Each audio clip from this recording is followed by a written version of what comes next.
ஆன்மீக அன்பர்கள் அனைவருக்கும் வணக்கம். உங்களை எல்லாம் இந்த ஆன்மீக சேனல் மூலமாக சந்திக்கிறதுல ரொம்பவும் சந்தோஷப்படுறேன். நாங்கள் போகிற வீடியோலாம் உங்களுக்கு பிடிச்சிருந்ததுன்னா நீங்கள் லைக் பண்ணுங்கள், ஷேர் பண்ணுங்கள், குளத்தூர் பாபா டெம்பிள் சேனல் நீங்கள் சப்ஸ்கிரைப் பண்ணுங்கள். நீங்கள்லாம் என்னோட வரும்பொழுது இன்னும் நிறைய விஷயங்களை சொல்ல நான் கடமைப்பட்டிருக்கேன். வாங்க இப்போ நம்ம வீடியோக்குள்ளே போகலாம்.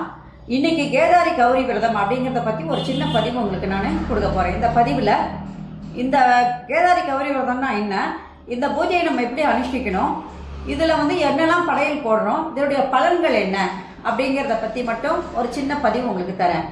கேதாரீஸ்வரரான சிவபெருமானை நினைத்து கௌரி தேவியானவள் விரதம் இருந்த விரதம் அனுஷ்டித்தார். அந்த விரதம் தான் இந்த கேதாரி கௌரி விரதம்னு சொல்லப்படுது. சிவனும் சக்தியும் ஒன்று என்கின்ற ஒரு தத்துவத்தை வந்து இந்த உலகத்திற்கு எடுத்துக்காட்டணும் அப்படின்னு சொல்லி சக்தி தேவியானவள் இருந்த விரதம் தான் இந்த கேதாரி கௌரி விரதம். இந்த விரதமானது இந்த வருஷம் புரட்டாசி மாசம் சுக்லபட்சம் தசமி அன்று தொடங்கி ஐப்பசி மாசம் கிருஷ்ணபட்ச தீபாவளி அமாவாசை வரை என்ன பண்ண விரதம் இருந்து இந்த விரதத்தை நம்ம வந்து முடிக்கணும். அதான் அவ்வளவு பெரிய பண்டிகை இது. இந்த பண்டிகை கிட்டத்தட்ட வந்து தெலுங்குக்காரங்களும் செட்டியார் இனத்தவர்களும் ரொம்ப விமர்சையாக கொண்டாடுறாங்க, ரொம்ப பக்தியோட கொண்டாடுறாங்கன்னு கூட நம்ம இதை சொல்லலாம். இந்த பண்டிகை இந்த வருஷம் எந்த நாள்ல வருது, எந்த நேரத்துல வருது அப்படிங்கிறத இப்ப நீங்க பாருங்க. 12/10/2024 சனிக்கிழமை, அதாவது புரட்டாசி மாசம் 26ஆம் தேதி இந்த விரதமானது தொடங்குகிறது. 1/11/2024 வெள்ளிக்கிழமை, அதாவது ஐப்பசி மாசம் 15வது நாள் இந்த விழாவானது கொண்டாடப்படுகிறது. ஏன்னா அவ்வளவு நாள் இவங்க விரதம் இருந்துதான் இந்த வந்து பண்டிகையை கொண்டாடணும். இதுக்கு நல்ல நேரம் அப்படின்னு பாத்தீங்கன்னா 1ஆம் தேதி 1/11/2024 அன்னைக்கு நீங்க காத்தால 7 மணிலிருந்து 10 மணி வரைக்கும் இந்த பூஜையை நீங்க செய்யலாம். அதை தவிர்த்து செய்யணும் அப்படின்னா மதியம் 12:30 மணிலிருந்து 2:30 மணி வரைக்கும் இந்த விரத பூஜையை செய்யறதுக்கு உகந்த நேரமாக இருக்கிறது. அதனால இந்த பூஜையை செய்யறவங்க இந்த நாள்ல இந்த நேரத்தில் நீங்க கொண்டாடினா போதுமானது. பூஜை அனுஷ்டிக்கும் முறை அப்படின்னு கேட்டீங்கன்னா, இந்த விரதம் கடைபிடிப்பவர்கள் எல்லாம் முதல்ல வந்து பூரண பொற்கும்ப கலசம் ஒண்ணு வைக்கணும். அதுல எம்பெருமானாகிய சிவபெருமானே அங்கே ஆவாகனம் செய்யணும். ஆவாகனம் செய்ததுக்கு அப்புறம் 21 நாள் இல்லையா, அதனால நீங்க அந்த விரதத்தை கடைபிடிக்க போறீங்க. 21 இழை உடைய நூலை, 21 இழை இருக்கணும் நூலுக்கு. அந்த நூலை ஒன்றாக முறுக்கி கொள்ள வேண்டும். அந்த 21 பிறைய நம்ம என்ன பண்றோம், ஒன்னா முறுக்கிக்கிறோம். இந்த 21 நாள் விரதம் யார் இருக்காங்களோ தினமும் அவங்க என்ன பண்ணணும்னா, இந்த பூரண கும்ப பூஜை பண்றோம் இல்லையா, அந்த பூஜையின் போது நூலை வந்து ஒரு நாள்ல ஒரு முடிச்சு போடணும். 2வது நாள் விரதத்துக்கு 2வது முடிச்சு. இப்படியே நீங்க என்ன பண்ணணும், அந்த 21 நாளும் 21 முடிச்சுகளை நீங்க போடணும். 21வது நாள் தீபாவளி அமாவாசையே உங்களுக்கு வந்துடும். அன்றைய தினத்தில் நீங்க என்ன பண்ணணும், அந்த நூல் எடுத்து காப்பாக கட்டி கொள்ள வேண்டும். அதுக்கப்புறம் தான் நீங்க என்ன பண்ணணும், விரதத்தை பூர்த்தி செய்யறதுக்கு என்ன வழிகளோ அதெல்லாம் நீங்க அந்த பூஜைகள் எல்லாம் நீங்க அந்த காப்பு கட்டுறதுக்கு அப்புறம் நீங்க செய்ய ஆரம்பிக்கணும். சில பேர் பாத்தீங்கன்னா 14 நாள் விரதம் இருப்பாங்க, சில பேர் 7 நாள் விரதம் இருப்பாங்க, சில பேர் வந்து அந்த ஒரே நாள் விரதம் இருந்து அந்த பூஜையை செய்யறவங்களும் இருக்காங்க. ஏன்னா அவங்களுடைய உடம்புடைய நோயினுடைய பத்தி, அதே நேரத்துல அவங்களுடைய வசதிகளை பொறுத்து அவங்க என்ன பண்ணுவாங்கன்னா அந்த விரதங்களை வந்து 7 நாள் 14 நாள் இல்ல ஒரு நாள்ல கடைபிடிப்பாங்க. சில பேர் 21 நாளும் விரதம் இருக்கிறவங்களும் இருக்காங்க.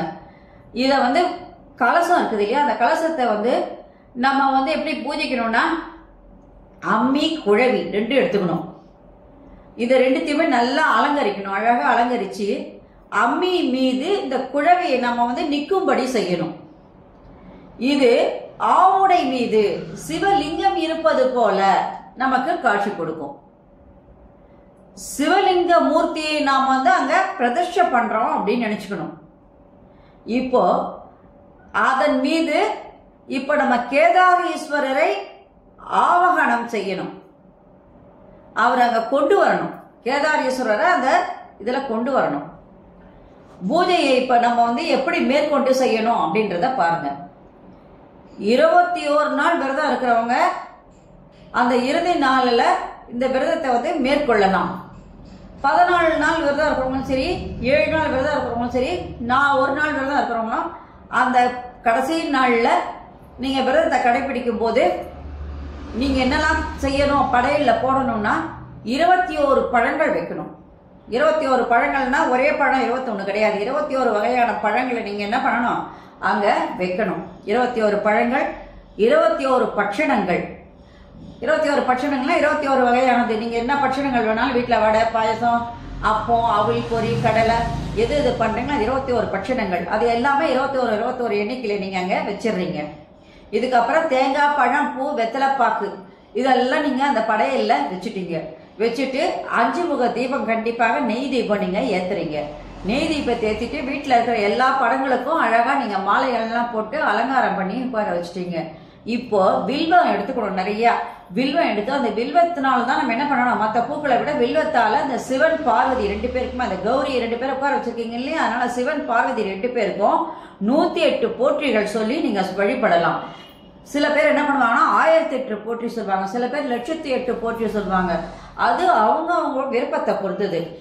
அந்த மாதிரி வழிபாடு செய்வது ரொம்ப ரொம்ப உகந்ததாகும். அது மட்டும் இல்லாம ஸ்லோகங்கள், பாடல்கள், நாமாவளிகள் உங்களுக்கு என்னென்ன தெரியுதோ அதெல்லாம் நீங்க சொல்லிட்டு தூப தீப ஆராதனைகள் எல்லாம் நீங்க என்ன பண்ணணும், அந்த இறைவனுக்கு காட்டி கொண்டு வர வேண்டும். அதெல்லாம் முடிச்சதுக்கு அப்புறம் வழிபாடு எல்லாம் முடிஞ்சிருச்சு. இப்ப நீங்க என்ன பண்ணணும்னா அந்த படையெல்லாம் எடுத்துட்டு 21 பேரை உட்கார வச்சு அந்த 21 பேருக்கும் வயிறார அன்னதானம் போடணும். அப்பதான் அந்த விரதமானது உங்களுக்கு பூர்த்தி ஆகும். அவங்க எல்லாம் சாப்பிட்டு போனதுக்கு அப்புறம் நீங்களும் என்ன பண்ணணும், அந்த படையல் எடுத்து நீங்க உங்களுடைய விரதத்தை நீங்க பூர்த்தி பண்ணிக்கலாம். இப்போ இந்த விரதத்தினால என்னென்ன பலன்கள் இருக்குன்னு பாருங்க. ஏன்னா இது மிக கடினமான ஒரு விரதம். அதனால இந்த விரதத்தில் நிறைய பலன்கள் இருக்கு. சிவனும் பார்வதியும் ஒன்னா சேர்ந்த நேரம் அது. அதனால அந்த நேரத்துல திருமண தடைகள் நீங்க வேண்டுமானால், திருமண தடை 2 பேருக்கு, ஆண் பெண் 2 பேருக்கு இருக்கலாம். அதனால அந்த மாதிரி இருக்கிறவங்க இந்த வழிபாடு செய்வது மிக மிக சிறந்தது. அன்னைக்கு கும்பிடுறது நீங்க ரொம்ப நல்லது. இப்ப பிரிஞ்சு போயிருப்பாங்க தம்பதியினர், அவங்க ஒண்ணு சேரணும்னா இந்த நாள்ல நீங்க வழிபாடு செய்து அந்த சிவன் பார்வதியை நீங்க கண்டிப்பாக கும்பிடணும். குடும்பத்துல ஒற்றுமையே இல்ல, எப்ப பார்த்தாலும் என்னது ஒரே சண்டை சச்சரவா இருக்குது அப்படின்னு சொல்றவங்களும், குடும்பத்துல செல்வ வளம் பெருக வேண்டும் என்று நினைப்பவர்களும் இந்த நாள்ல சிவபெருமானையும் பார்வதியும் கண்டிப்பாக வழிபட வேண்டும். பில்லி, சூனியம், ஏவல் இதெல்லாம் நீங்கணும் அப்படின்னா ஒவ்வொரு வீட்டுல பாத்தீங்கன்னா ரொம்ப கஷ்டத்துல இருந்துகிட்டே இருக்கும். அந்த பில்லி சூனியம் எல்லாம் இருக்கிறதுனால அதெல்லாம் நீங்க போகணும் அப்படின்னா இந்த ஒரு நாள் வழிபாடே உங்களுக்கு போதுமானதாக இருக்கும். சில பேர் சொந்த வீடு வாங்கணும்னு நினைப்பாங்க, சில பேர் வீட்டை விற்கணும், நிலத்தை விற்கணும்னு நினைக்கிறவங்க. அந்த மாதிரி இருக்கிறவங்களும் தொழில் தடை, நீங்க தொழில தடங்கள் வந்துகிட்டே இருக்குன்னா அந்த தடைகள்லாம் நீங்கி போகணும், எல்லாத்தையும் நமக்கு ஜெயம் கிட்டணும், வெற்றி கிட்ட வேண்டும் என்று நினைக்கிறவங்களும், குழந்தைகள் எல்லாம் கல்வியில சிறந்து விளங்க வேண்டும் என்று நினைப்பவர்களும் இந்த நாள்ல விரதம் இருந்து கண்டிப்பாக அந்த சிவன் பார்வதியை கும்பிடணும். அது மட்டும் இல்லாம பெண்கள் எல்லாம் தீர்க்க சுமங்கலிகளாக வாழ வேண்டும் என்று நினைத்தால் இந்த வழிபாட நம்ம கேதாரி கௌரி விரதத்தை கடைபிடிச்சா கண்டிப்பாக நமக்கு அந்த ஒரு வாய்ப்பை அந்த பார்வதி தேவியானவள் நிச்சயமாக நமக்கு ஏற்படுத்தி கொடுப்பா அப்படின்றது தான் உண்மையானது. சரி, இந்த வீடியோ உங்களுக்கு பிடிச்சிருந்தா நீங்க லைக் பண்ணுங்க, ஷேர் பண்ணுங்க, கொளத்தூர் பாபா டெம்பிள் சேனலுக்கு நீங்க சப்ஸ்கிரைப் பண்ணுங்க. இந்த கேதாரி கௌரி விரதம் ஏன் ஏற்பட்டது அப்படின்றதுக்கு ஒரு சின்ன கதை இருக்கு, புராண கதை இருக்கு. அந்த கதையை எவ்வளவு ஷார்ட்டா சொல்ல முடியுமோ அடுத்த பதிவில் நான் உங்களுக்கு அதை சொல்றேன். அதை கேட்டதுக்கு அப்புறம் இந்த பதிவையை நீங்க பார்த்ததுக்கு அப்புறம் அதையும் இந்த கதையும் கேட்கும்போது கண்டிப்பாக விரதம் இல்லாதவங்க கூட கௌரி விரதத்தை கடைபிடிக்கணும் அப்படின்ற ஒரு நம்பிக்கையான ஒரு சூழலுக்கு கண்டிப்பாக வந்துருவாங்க அப்படின்ற ஒரு நம்பிக்கையோட தான் இந்த மாதிரி வீடியோக்கள் எல்லாம் நான் ஒன்னொன்னா உங்களுக்கு பதிவு போட்டுக்கிட்டே வரேன். நாளைக்கு வேற பதிவோட சந்திக்கலாம். நன்றி, வணக்கம். அனைவருக்கும் நலம் உண்டாகட்டும். ஓம் Sairam. Subscribe to my channel and please press the bell icon for more videos.